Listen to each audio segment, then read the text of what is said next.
The rain never stopped that night. It drummed against the apartment windows like impatient fingers, wrapping the city in silver darkness, while every street below, drowned under blurred headlights and empty silence, and somewhere on the 15th floor of a building that looked ordinary from the outside, two strangers sat only a few feet apart, pretending not to notice how quickly the air between them was changing.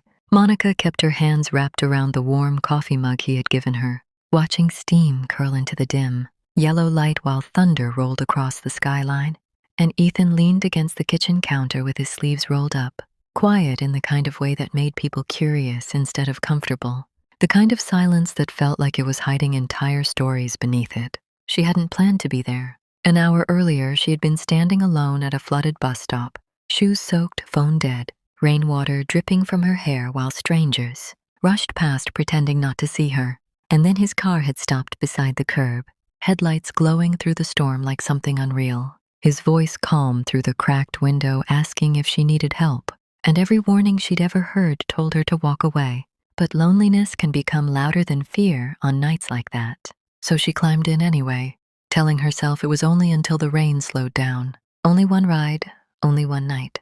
But now she sat inside his apartment listening to the storm trap them together while something inside her whispered that the night had already become more dangerous than she realized.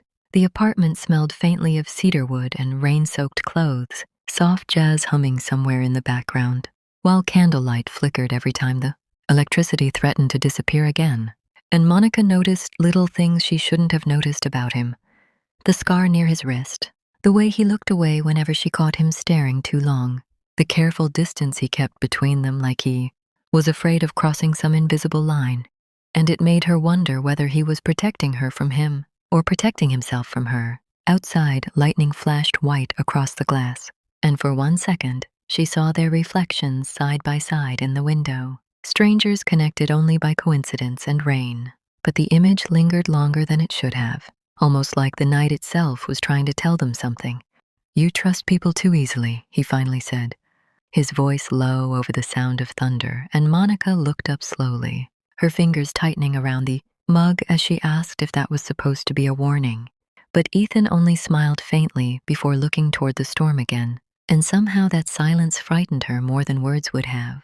There was something unfinished about him, something heavy living behind his eyes, and every instinct told her to leave before she became part of whatever darkness followed him. Yet when the light suddenly went out and the apartment fell into complete blackness, she reached for him without thinking, and his hand caught hers instantly, warm and steady in the dark, as if he had been waiting for it. The city disappeared outside after midnight. No traffic, no voices, only rain sliding endlessly down the windows while candle flames painted gold shadows across the walls. And somewhere between nervous conversation and exhausted silence, the distance between them quietly dissolved.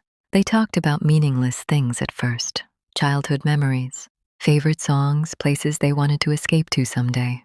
But every answer slowly became more personal than the last, like two people accidentally opening locked doors inside themselves. And Monica realized she was telling him things she had never told anyone before, secrets that had lived inside her for years. While Ethan listened without interruption, his eyes never leaving hers, making her feel seen in a way that was almost terrifying. And then came the moment everything shifted. A loud crash echoed from somewhere above them, sharp enough to make Monica jump. And before she could react, Ethan moved toward the hallway instantly, every calm expression disappearing from his face like a mask falling apart.